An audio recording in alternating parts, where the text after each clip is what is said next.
నిన్న మధ్యాహ్నం 12 తర్వాత ఒక గిరిజన బిడ్డ హీరియా నాయక్ ఆయనకు గుండెలో నొప్పి వచ్చింది సంగారెడ్డి జైల్లో. గుండెలో నొప్పి వస్తే ఆయన వెంటనే జైలు అధికారులకు చెప్పినాడు, సార్ నాకు గుండెలో నొప్పి వస్తున్నది.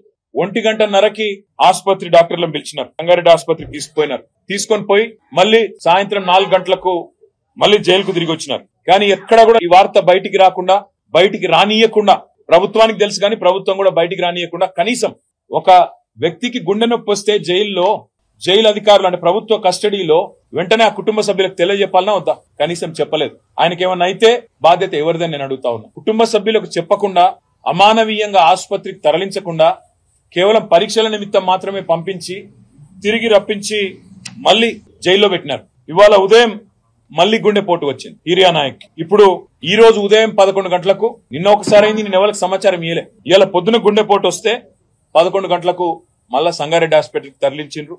ఇప్పుడు పరిస్థితి బాగలేకపోతే ఇప్పుడు గాంధీ హాస్పిటల్కో నిమ్స్ కో తరలించాలని ఇప్పుడు నిర్ణయం తీసుకున్నారు. ఇంకా ఘోరం ఏంటంటే అసలు మీరు ఇది చూడండి దయచేసి. ఇవాళ ఆ సోదరుణ్ణి ఆసుపత్రికి తీసుకొచ్చారు. ఇట్లా బేడీలు వేసి, ఎవడన్నా గుండెపోటు వచ్చినోడు పారిపోతారండి? గుండెపోటు వచ్చిన వాళ్ళు వెంటనే జైలు నుంచి దుంకి పారిపోతారా? ఇంత అన్యాయమా?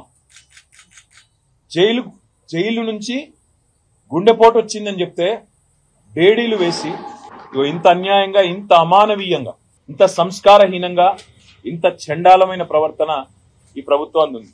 స్ట్రెచర్ మీద తీసుకురావాల్సిన మనిషిని, అంబులెన్స్ లో తీసుకురావాల్సిన మనిషిని ఇవాళ ఒక పోలీస్ బండ్లో తీసుకురావడమే కాకుండా ఇంకా నికృష్టంగా ఈ రకమైన ప్రవర్తన ఏదైతే వీళ్ళు చేస్తా ఉన్నారో ఇది క్షమార్హం కానే కాదు.